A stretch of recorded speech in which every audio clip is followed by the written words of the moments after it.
Welcome friends. कोशिश करने वालों की कभी हार नहीं होती। आज आप देखेंगे कक्षा 8 की मैथ का 6वां भाग यानी कि अभ्यास 1 का एफ। ध्यान से देखना, इस क्लास को पूरा देखना, सब कुछ समझ में आएगा। रेशनल नंबर हमारा टॉपिक चल रहा है, परिमेय संख्या पर आधारित महत्वपूर्ण सवाल आप लोग देख रहे हैं। पहले कुछ कॉन्सेप्ट देखेंगे। देखिए, कॉन्सेप्ट बहुत इंपॉर्टेंट होता है। तो साथियों, पहला सवाल है जो आपके बुक में है, ये ट्रू फॉल्स है यानी कि सत्य असत्य बताना है। तो ज़रा ध्यान से देखना। कह रहा कि -6/7 +6/7 इसको जोड़ेंगे तो ये परिमेय संख्या होगा या नहीं होगा। जरा आपके सामने मैं करके दिखा देता हूँ। -6/7 और ये +6/7 जब आप जोड़ोगे तो इसका नीचे नीचे का हर बराबर है तो अंश अंश जुड़ेगा। मतलब ये जैसे भी ये सॉल्व हो जाएगा 0/7 और 0 आएगा। 0 एक रेशनल नंबर है, चूँकि इसे P/Q के फॉर्म में आप लिख सकते हो। तो ये पहला ऑप्शन सत्य है। दूसरा कह रहा कि परिमेय संख्याओं के योग का तत्समक अवयव शून्य होता है। सही है कि गलत है? तत्समक अवयव, इसको हमने आपको इंग्लिश में भी बताया था। तत्समक अवयव क्या होता है, आपने देखा होगा, आइडेंटिटी एलिमेंट इसे बोलते हैं। क्या बोलते हैं?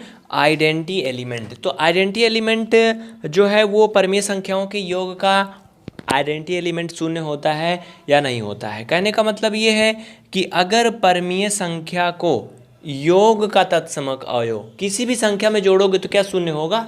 नहीं होगा ना। मतलब समझना, अगर 0 में 1 जोड़ोगे शून्य होगा? नहीं होगा।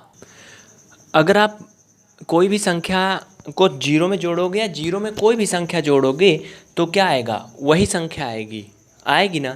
जैसे 0 में 7 जोड़ोगे तब भी 7 आएगा और 7 में 0 जोड़ोगे तब भी क्या आएगा? 7 आएगा। मतलब कहने का ये है कि किसी भी परिमेय संख्या में अगर 0 को जोड़ते हैं या 0 में कोई परिमेय संख्या जोड़ते हैं तो उस मान में कोई फ़र्क नहीं पड़ता है, वही आता है जिसमें आप जोड़ते हैं। और इसी प्रगुण के कारण 0 को परिमेय संख्याओं के योग का तत्समक अवयव भी कहा जाता है। यानी कि ये भी क्या होगा? सत्य होगा। मतलब समझ गए ना? अब आप कोई दिक्कत नहीं होनी चाहिए। अगला कह रहा कि परिमेय संख्या शून्य का योगात्मक प्रतिलोम नहीं होता है। देखिए, योगात्मक प्रतिलोम अगर बोलें, जैसे -5 का योगात्मक प्रतिलोम तो +5 हो जाएगा। अगर 3 का योगात्मक प्रतिलोम तो -3 हो जाएगा। तो योगात्मक प्रतिलोम में केवल चिन्ह बदलता है। अगर 0 का योगात्मक प्रतिलोम कहोगे तो क्या होगा? -0 होगा। तो एक बात यहाँ पर कंफर्म कर लीजिए, चाहे तो 0 लिखोगे या -0 लिखोगे, इसका कोई मतलब नहीं होता है, ठीक ना। इसलिए इसका जो है योगात्मक प्रतिलोम नहीं होता है। ये भी सत्य है। क्या है ये? ध्यान दीजिएगा, ये सत्य लिखा है कि असत्य लिखा है? चूँकि निगेटिव में है, इस तरह से ये भी क्या हो जाएगा? असत्य हो जाएगा। ठीक, क्योंकि परिमेय संख्या शून्य का जो योगात्मक प्रतिलोम है वो होता है। 0 का हो जाएगा -0, -0 का 0 हो जाएगा। अगला पूरा क्लास देखना, सब समझ में आएगा। किसी ऋणात्मक परिमेय संख्या का योगात्मक प्रतिलोम एक धनात्मक संख्या होती है। ऋणात्मक संख्या का योगात्मक प्रतिलोम बिल्कुल होता है। जैसे अगर -3/2 का योगात्मक प्रतिलोम बोलेंगे तो वो धन में 3/2 हो जाएगा। मतलब केवल चिन्ह बदलेगा बस। तो ये फंडा आप समझ गए होंगे। क्लास को पूरी देखना, बीच में स्किप मत करना, कुछ भी आपको पक्का समझ में आएगा। अगर 5वां क्लास नहीं देखा तो ज़रूर देख लेना, इससे रिलेटेड थी, वो बहुत महत्वपूर्ण है। क्लास चाहे 5 ही मिनट की हो, ये देखकर मत छोड़ा करिए कि 5 ही मिनट का है। जितना छोटा होता है उतना ज़्यादा टॉपिक हम शामिल करते हैं कम से कम समय में। तो पूरा क्लास देखा करो, ठीक ना। किसी ऋणात्मक परिमेय संख्या का ये हो चुका है। परिमेय संख्याओं में घटाने का तत्समक अवयव शून्य है? नहीं, शून्य है, गलत है। घटाने का तत्समक अवयव का मतलब ये है कि जैसे 7 से 0 घटाओगे तो क्या 0 आएगा? नहीं आएगा, 7 आएगा। अगर दूसरा, इसमें एक और एग्जाम्पल, अगर 0 में से 19 घटाओगे तो क्या 0 आएगा? नहीं आएगा, वही संख्या आएगी। मतलब जो घटाओगे ये -19 आएगा। इस तरह से 0 नहीं आ रहा ना। तो यानी कि ये क्या है? लाइन जो लिखी है गलत है, यानी ये असत्य हो जाएगा। देखिए, ये सत्य असत्य छोटी क्लास का है, ये बड़ी बात नहीं है। बड़ी बात ये है कि इनका टॉपिक क्या है, इनका कंसेप्ट क्या है, आपको वो चीज़ें आनी चाहिए। अगला देखिएगा ध्यान से। कह रहा कि परिमेय संख्या का गुणात्मक प्रतिलोम 1 होता है। परिमेय संख्या का गुणात्मक प्रतिलोम 1 होता है। देखिए, ये सत्य है कि असत्य है, इसे नहीं मतलब समझना। जैसे 7 कहा जाए, 7 का गुणात्मक प्रतिलोम क्या होगा? तो 7 का गुणात्मक प्रतिलोम 1/7 होगा, चूँकि ये 7/1 है। तो यहाँ पर तो 1 होने का कोई चांस नहीं लग रहा है ना। अगला, एक ऋणात्मक परिमेय संख्या का गुणात्मक प्रतिलोम एक ऋणात्मक संख्या प्राप्त होती है। मतलब एक माइनस में अगर कोई संख्या है उसका गुणात्मक प्रतिलोम निकालेंगे तो क्या वो माइनस में आएगी, निगेटिव आएगी। जैसे -1/3 का गुणात्मक प्रतिलोम क्या होगा पता है आपको, केवल पलटता है भिन्न बस, -3/1। मतलब कि संख्या का चिन्ह नहीं बदलता है, कुल मिलाकर के माइनस ही होगी, ये सत्य है। ठीक। परिमेय संख्या यक्स का योगात्मक प्रतिलोम अगर यक्स है तो यक्स बराबर 0 होगा। बिल्कुल, अगर यक्स है इसका योगात्मक प्रतिलोम करोगे तो -x हो जाएगा, तो ये कुल मिला के फाइनल में 0 हो जाएगा। समझ गए ना। तो ये भी क्या है, सत्य है। और वो क्या हो जाएगा आपका छठवां, असत्य हो जाएगा, क्योंकि परिमेय संख्याओं का गुणात्मक प्रतिलोम एक नहीं होता है। और हाँ, एक बात और ध्यान देना, अगर बराबर करेंगे तो हो सकता है, ध्यान दीजिएगा। बराबर करने का तात्पर्य यहाँ पर ये है कि इसको हल करेंगे एक साथ। तो जैसे देखिए हमने कहा था कि 7 का गुणात्मक प्रतिलोम 1/7 है ना, तो 7 का मतलब क्या हुआ, 7/1 हुआ, यही तो हुआ ना। ठीक ना। तो ऐसी स्थिति में आपका एक हो सकता है, अगर इसको आप हल करेंगे तब आपका एक हो सकता है कट के। ठीक है, समझ गए ना। तो ये था कॉन्सेप्ट। और ज़्यादा जानकारी के लिए क्वेश्चन नंबर 2 देखना। कह रहा कि अपनी उत्तर पुस्तिका पर उतार कर रिक्त स्थानों की पूर्ति कीजिए। कैसे करोगे, -5/12 plus dash dash dash equal -5/12। कहने का मतलब मैं आपसे पूछूं कि चलो भाई बताओ 8 में हम क्या जोड़ दें कि फिर भी हमें 8 ही प्राप्त हो। मतलब ऐसा क्या जोड़ें कि कोई फ़र्क ना पड़े।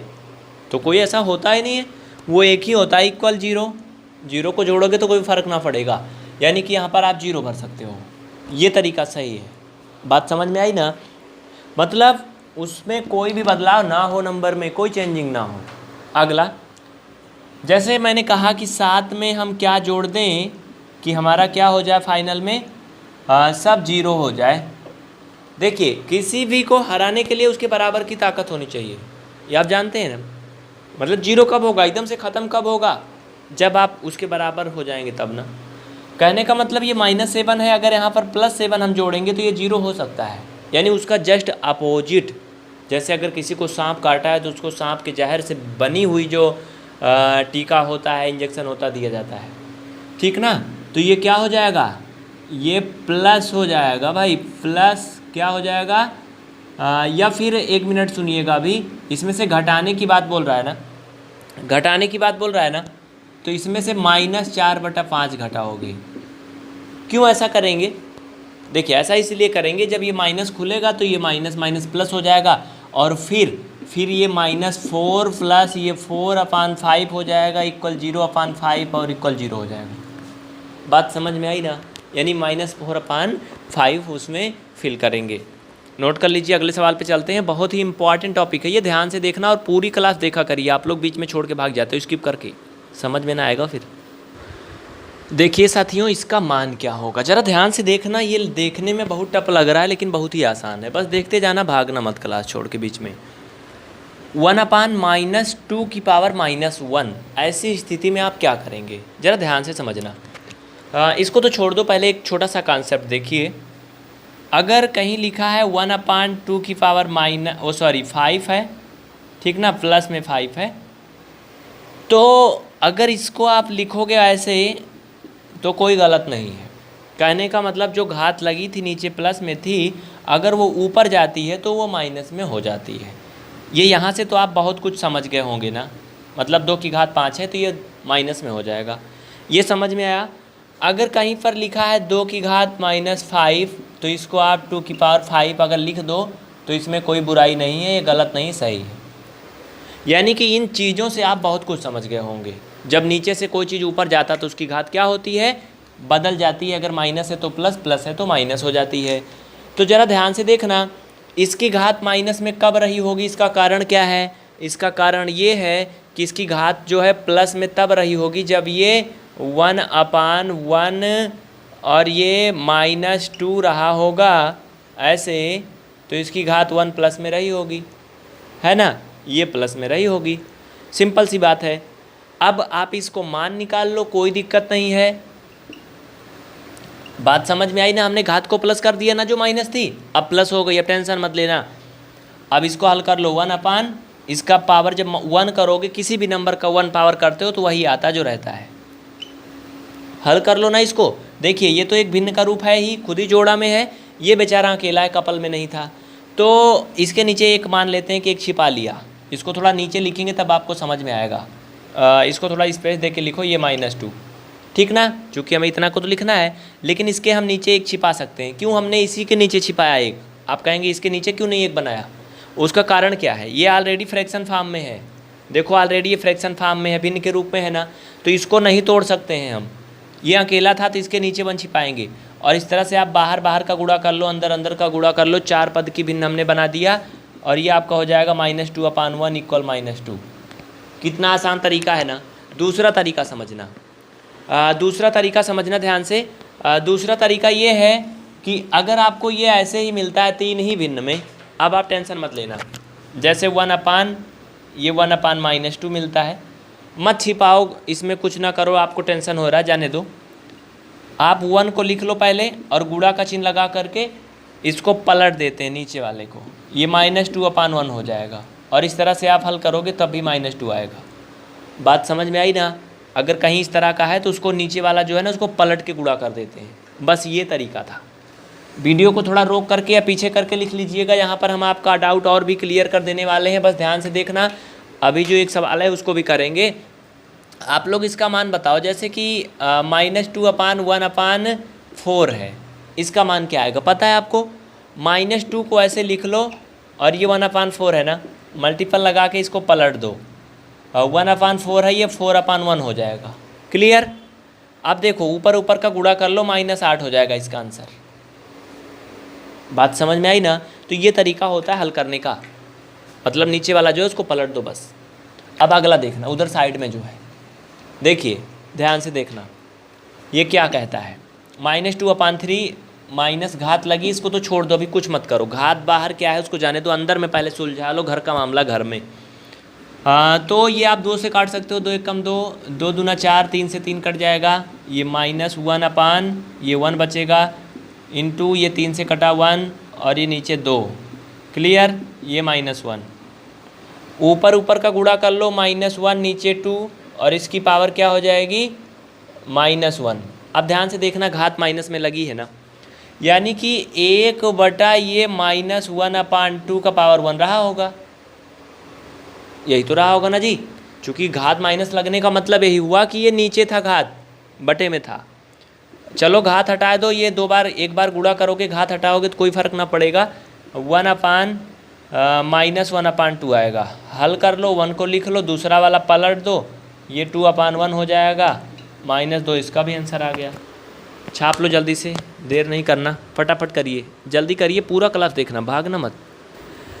देखिए साथियों, अगला क्वेश्चन ध्यान से देखना, ये आपके 6वां पार्ट का ही आधा पार्ट चल रहा है, जो कि आप फेसबुक पर देख रहे हैं, यूट्यूब पर ये क्लास नहीं मिलने वाली है आपको, अगर मिल गई तो आप बहुत लकी हैं। प्रत्येक स्थिति में x का मान बताइए। देखिए ये सवाल है, क्वेश्चन है बहुत छोटा छोटा, आपके बेसिक कॉन्सेप्ट के नॉलेज के लिए बहुत ही महत्वपूर्ण है। 2/3 × x = 1, इसमें x की वैल्यू क्या आएगी ज़रा ध्यान से देखना। ये x इक्वल हो जाएगा 1, और इधर मल्टीपल में है ना, उधर जाएगा तो डिवाइड में हो जाएगा, यानी कि 2/3। इसी को आपको सॉल्व करना है। अभी हमने आपको सॉल्व करने का तरीका बता दिया था कि 1 को आप वैसे लिख लो ऊपर वाला, और नीचे वाले को क्या करोगे? नीचे वाले को पलट दोगे।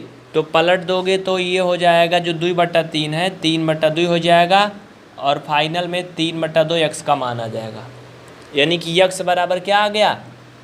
3/2। ये आपका पहला सवाल हो गया। अगला देखना, अगला कह रहा है कि x का मान उसमें भी बताना है, लेकिन वहाँ पे जगह नहीं, उसको हम यहाँ पहले इसको लगा लेते फिर उसको लगाएंगे, तब तक आप लोग उसको लिख लो।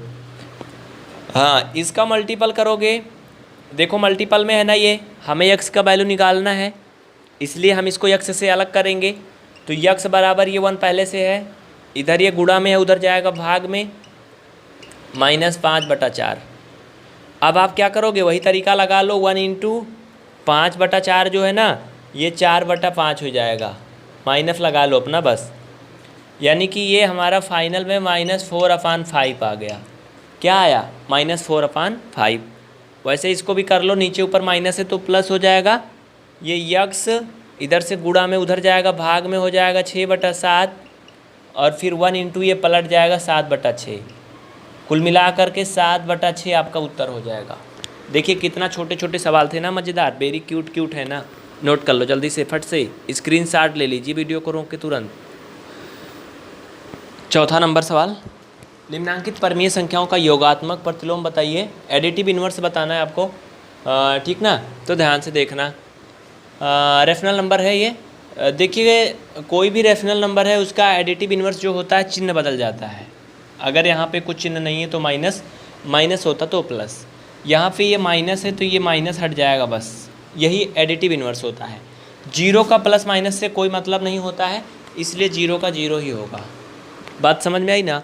इस तरह के कुछ सवाल यहाँ पर हम आपको देंगे, उसको आप घर से करके ले आना और बताना उसका योगात्मक प्रतिलोम क्या है। मित्रों इन सवालों को आप लोग खुद से करना और लगा के बताना, ठीक है ना। इनका योगात्मक प्रतिलोम आप लोगों को बताना है। माइनस पहला जो है 5/8, 9, 1/-3, 7/2 और 0, -3/18, 1000। इन सभी का आपको क्या बताना है, इन सभी का आपको योगात्मक प्रतिलोम बताना है। फ्री क्लास के लिए अभी PVR स्टडी इलाहाबाद और PVR स्टडी ग्रुप तथा मैथ आसान है सभी चैनल को सब्सक्राइब करके बेल आइकन को ऑन करें, घंटी को बजा दें, जिससे कि आप तक सभी क्लास पहुंच सके और आपकी डोर की घंटी बज सके और आप क्लास देख सकें। तो साथियों देखते रहना, भागना मत, लास्ट तक देखना। आप लोगों को क्लास के लिए काफ़ी कन्फ्यूजन होता है कि जीरो लेवल की मैथ कब होती है, तो आपको बता देंगे आपके पास कई सारे टाइम है।